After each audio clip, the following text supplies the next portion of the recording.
Il est quasiment 6h15, Alexandre. L'édito de Laurent Tessier. Bonjour Laurent. Bonjour Alexandre, bonjour Marion, bonjour à tous. Rédacteur en chef de l'émission Pascal Pro et vous, entre 11h et 13h sur Europe 1. Alors tout à l'heure, vous allez parler du meurtre de Mathis à Châteauroux. Son meurtrier, Laurent, un adolescent a été condamné à 8 ans de prison ferme. 8 ans. Vous vous rendez compte, mettez-vous 2 secondes à la place des parents. Vous avez perdu votre fils Mathis à l'âge de 15 ans, tué de plusieurs coups de couteau en avril 2024.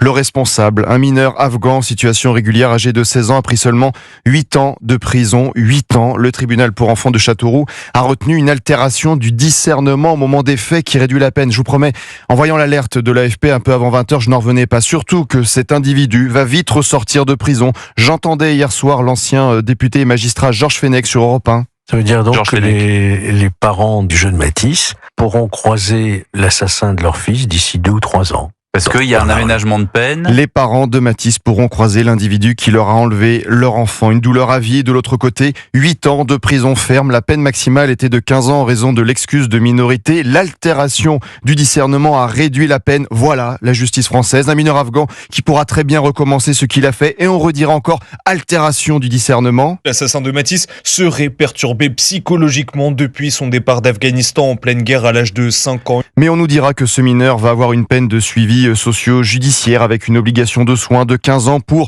je cite le procureur, éviter qu'il y ait de nouveaux passages à l'acte. Encore heureux, on continuera de nous dire, comme la présidente de l'Assemblée nationale, Yael Braun-Pivet, hier matin sur France 2, que sur la sécurité, la justice, l'immigration, tout va bien, le bilan est extraordinaire. Tout le bilan régalien des 5 premières années du quinquennat, c'est j'en prends ma part. Donc c'est pas vrai, vous dites le bilan il est bon. C'est pas vrai, le bilan il est extrêmement positif. Bah non, le bilan n'est pas extrêmement positif, il est catastrophique, pardonnez-moi, nous avons encore plus peur pour nos enfants et on peut toujours tenter de se défendre, de se justifier. Ça met longtemps de mener une politique. C'est pas parce que vous augmentez le budget qu'en un claquement de doigts, et tout le monde, tous les Français peuvent le comprendre, les effets s'en font ressentir. Bah non, je ne peux pas comprendre. On va attendre plusieurs années avant de protéger nos enfants. Ce mineur afghan était connu de la justice. L'agresseur n'en était pas à son coup d'essai. Une semaine avant ce meurtre, le jeune Afghan avait menacé un autre adolescent en mettant une lame sur sa gorge dans un parc. Mais on parle d'un bilan sécuritaire extrêmement positif. Allez dire ça aux parents de Mathis. Voilà ce qu'il disait l'an dernier à nos confrères de France 3, Centre Val-de-Loire.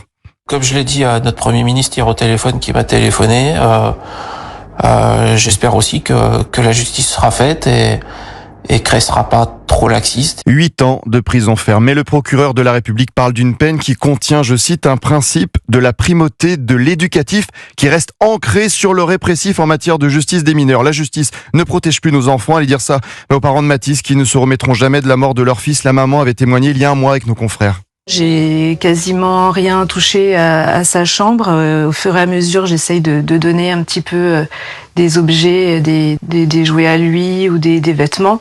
Mais pas tout en même temps. Voilà, il y a encore ces posters de joueurs de foot. Je rappelle que ce jeune Afghan, déjà connu de la justice, s'était rendu chez lui pour s'emparer d'un couteau après une bagarre. Il était revenu accompagné de sa mère qui a giflé Mathis alors qu'il gisait au sol. Le père de Mathis avait détaillé la scène sur France 2. Dès qu'il a pu, dès que Mathis a eu le dos tourné, il l'a poignardé. Matou a essayé de se sauver, il a été rattrapé, puis il a terminé, quoi. L'agresseur lui a mis 4 ou 5 coups de couteau aux alentours du cœur. Le père de Mathis avait écrit une lettre à son fils quelques jours après le meurtre. « Tu ne méritais pas ça, il nous reste ces 15 années merveilleuses passées près de toi.